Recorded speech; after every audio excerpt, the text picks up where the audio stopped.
5 घंटे हो गए हैं सर पुलिस आके जमान पार्क के ऊपर हमलावर है और शेलिंग वाटर कैनन उसके अंदर जो पानी है वो भी बहुत जहरीला और इरिटेटिंग है वो।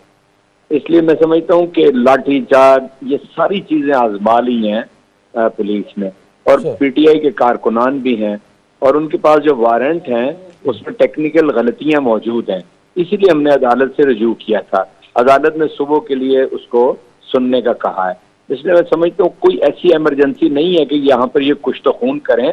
8 मार्च को आगे ही एक ऐसा वाकया हो चुका है इंतहाई नाखुशगवार जिसमें एक आदमी की जान गई, शहीद हुआ जिले शाह।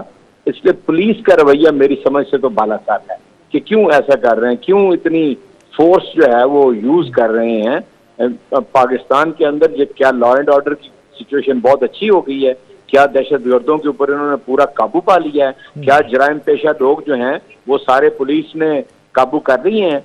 ये सारी चीजें अपनी जगह हैं। इसके बावजूद आप साबिक वजीर आजम और पाकिस्तान की सबसे बड़ी सियासी जमात के पॉपुलर लीडर को इस तरह कर रहे हैं कि घर के अंदर आके आप शेलिंग कर रहे हैं और 5 घंटे हो गए हैं कमरों के अंदर आके इन्होंने यानी वो गैस और जहरीली शेलिंग की है। हमारी तो समझ में नहीं आता कि इस मुल्क के अंदर कानून की हुक्मरानी है या खुदा ना खास्ता किन लोगों का कानून है कि जो इतनी नाइंसाफी भी कर रहे हैं और जुल्म भी कर रहे हैं। अच्छा जोई साहब, इस्लामाबाद पुलिस तो कल से वहां पे मौजूद है। पहले तो हमें पता लगा था कि वो हेलीकॉप्टर से गए हैं, फिर उन्होंने कहा जी नहीं हेलीकॉप्टर से तो नहीं गए, हम कुछ कह रहे थे बस से गए हैं, कुछ कह रहे थे पैदल आए हैं। तो वो कल से वहाँ इस्लामाबाद लाहौर तो पहुंच चुके थे। तो आप अदालतों में इतना ताखीर से क्यों गए? आज सुबह भी आप लोग जा सकते थे जब आपको पता था कि इन वारंट्स पे इमरान खान साहब की गिरफ्तारी के लिए।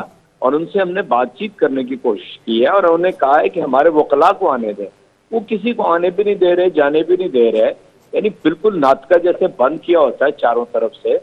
पिछली तरफ से back side of the house वहां से भी वो शेलिंग कर रहे हैं, सामने से भी शेलिंग कर रहे हैं। मुझे तो इस बात की कोई समझ ही नहीं आ रही कि खान साहब अपने वकला से भी मशवरा नहीं कर सकते ताकि उन्हें आगे जवाब दे सकें। ये केसेस जो हैं वो केसेस हमारे सामने लेके आ रहे हैं। फर्ज करें ये तो तो वो तोशा खाना का एक तमाशा लग गया है।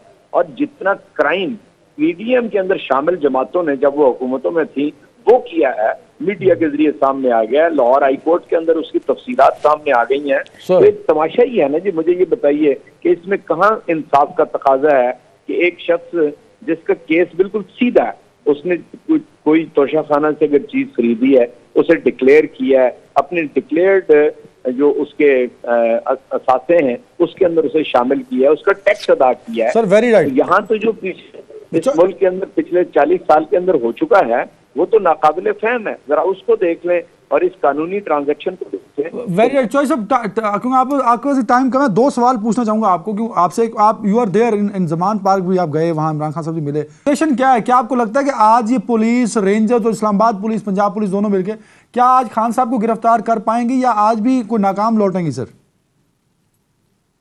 मैं तो समझता हूँ कि उन्हें वापस चले जाना चाहिए और जाके अदालत को सारी सूरत हाल से आगाह करना चाहिए। मैं नहीं समझता कि वो गिरफ्तार कर पाएंगे और कोई गिरफ्तारी करने देगा उन्हें। ये नामुमकिन है और ये रियासती गुंडागर्दी में शुमार होता है कि आप हमें अदालत के अंदर तो यानी हमारी बात को सुने ना, और एक ऐसे बिल्कुल ही फ्रिवलेस केस जिसकी ना कोई बुनियाद है ना कोई चीज है उसके ऊपर आप इस तरह इतना एक्शन करना शुरू कर दें।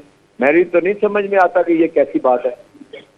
अच्छा सर, और ये मतलब आप अंदाजा कर लें यहाँ से एक शख्स है 4 हफ्ते की वो अदालत से जमानत लेके गया हुआ है और 3 साल हो गए वापस नहीं आ रहा। इन दोनों को जरा कंपेयर कर लीजिए ना जी। उसका भाई वजीर आजम है जिसने अदालत के अंदर 4 हफ्ते का क्या था। चुनाचे ये इंतहाई दर्जे की ज्यादती है और तरीके एक हवाला आपने दिया सर, चॉइस साहब एक हवाला आपने दिया, एक आज मरियम साहिबा ने भी शेखुपुरा जलसे में दिया। खैर वो 2-3 दिनों से दे रही हैं कि देखें जी नवाज शरीफ साहब और जब इमरान खान साहब को गिरफ्तारी पर कंपेयर करते हैं तो वो तो अपनी बीवी को बिस्तर मर्ग पे छोड़ के गिरफ्तार होने के लिए आ गए थे और इमरान खान साहब लाहौर में मौजूद हैं, जलसे कर रहे हैं, रैली कर रहे हैं, पर गिरफ्तार नहीं हो रहे। तो वो तो इस तरह कंपेयर करती हैं। मरियम चाहती है ना कि जो लेवल प्लेइंग फील्ड उन्हें मिले।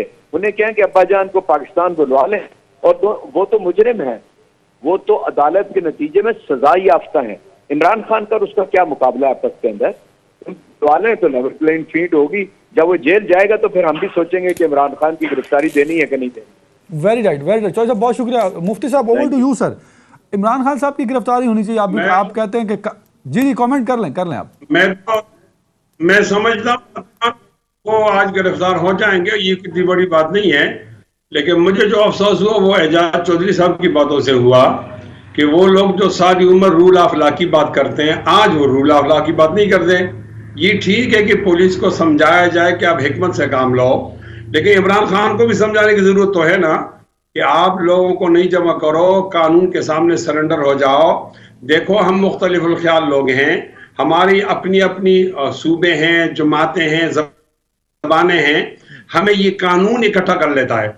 अगर हम कानून की बात नहीं मानेंगे तो यह अनारकी नहीं फैलेगी। और आज इमरान खान मेरे नौजवान को क्या मैसेज दे रहा है कि जब भी आप पर कोई इल्जाम आ जाए या आपको पकड़ा जाने लगे तो आप आगे से मुजाहमत करो। मैं कहता हूं ये ठीक नहीं है। हाँ, इस वक्त नाजुक सूरत हाल है, दोनों को समझाने की जरूरत है। सिर्फ अपनी पार्टी की बात करना मुनासिब नहीं होगा। पुलिस को यह समझाना है कि तशद्दुद मसले का हल नहीं है, हिकमत मसले का हल है। आप रिट ऑफ गवर्नमेंट को कायम रखो। और इमरान खान को कहना है कि आपने अनानी करना, अनानियत को छोड़कर कानून के सामने सरेंडर होना है। दोनों को अगर समझा दिया जाए तो ये मसला आपके टीवी शो के जरिए से हल हो जाएगा इंशाअल्लाह। नहीं, आप सर देखें, आप कह रहे हैं कि कानून और रूल ऑफ लॉ की मुफ्ती साहब आप बात कर रहे हैं, तो रूल ऑफ लॉ तो ये नहीं कहता ना कि आप इस तरह गिरफ्तारी करें जिस तरह ये 4 दफा कर चुके हैं, या जो आज 5 घंटे से हो रहा है। वारंट है बनी गाला के और पहुंचे हुए हैं वो लाहौर, उसको बगैर ऑथोराइज किए। सर ये भी तो गलत है मुफ्ती साहब, ये कहाँ का रूल ऑफ लॉ है सर? और जिस तोशा खाना में खान साहब को पकड़ रहे हैं, उस तोशा खाना में सबको पकड़ लिया जाए इसी तरह। नहीं भाई, ये तोशाखानी की बात नहीं है। खान साहब ये मैसेज देना चाहता है कि मैं कानून से अहम हूं, कानून से बालातर हूं, वरना किसी मौके के अंदर भी वो गिरफ्तारी नहीं देंगे। आज उनका इम्तिहान है। अगर वो गिरफ्तारी दे देते तो करहन तो कानून जीत जाएगा। और अगर आज वो कानून के सामने झुकते नहीं हैं तो कानून हार जाएगा। और आइंदा हर एक आदमी के लिए मैसेज होगा कि अगर आपके पास आदमी है इकट्ठा करो और आप मुफ्ती साहब ने तो सदीकी साहब हैं हमारे साथ एक। अच्छा मुफ्ती साहब, ये बड़ा एक वैसे आपने एक दिलचस्प सा ही खोल दिया एक महाज हमारे लिए कि अगर खान साहब गिरफ्तार नहीं होंगे तो कानून हार जाएगा। सर मतलब खान साहब पर ही आप लोगों ने टारगेट सेट किया हुआ है कि खान गिरफ्तार होगा तो ये टारगेट अचीव होगा, खान गिरफ्तार होगा तो ये टारगेट अचीव होगा। नहीं भाई, हर एक ताकतवर की बात करता हूं। यहाँ तो पंजाब में चौधरी बैठे हुए हैं, बड़े बड़े पहलवान हैं, उनके पास गुंडे हैं। ये तो फिर कल के लिए कोई भी गिरफ्तार नहीं हो सकेगा। मैंने कहा जी हमारी मिसाल आपके सामने है ना, हमें तो मारा भी गया, 3000 लोग भी मारे गए और रेट ऑफ गवर्नमेंट को कायम रखा गया। फिर ये दो अमली क्यों होती है? आज मैं समझता हूं मसले का हल ये नहीं कि इमरान की साइड ली जाए, ये भी मसले का हल नहीं कि इमरान के खिलाफ बोला जाए। इस वक्त लोग मुतदिल लोग सामने आए टीवी टॉक शो में, वो ये कहे कि दोनों को समझाने की जरूरत है, वो रूल ऑफ लॉ के सामने सरेंडर हो जाए, जिनका नाम इमरान खान है। और हुकूमत को हिकमत के साथ आगे बढ़ना है ताकि कोई हादसा वाक़या न हो। आज इस तरह की बातों की जरूरत है। इश्तिहाद की बातें बहुत हो गई हैं, अब बस कर देना चाहिए। अब हमें एक दूसरे को समझने का मौका। एक ब्रेक है, ब्रेक के बाद रूल ऑफ लॉ और सियासी इंतकाम, कौन कहां खड़ा है? ब्रेक के बाद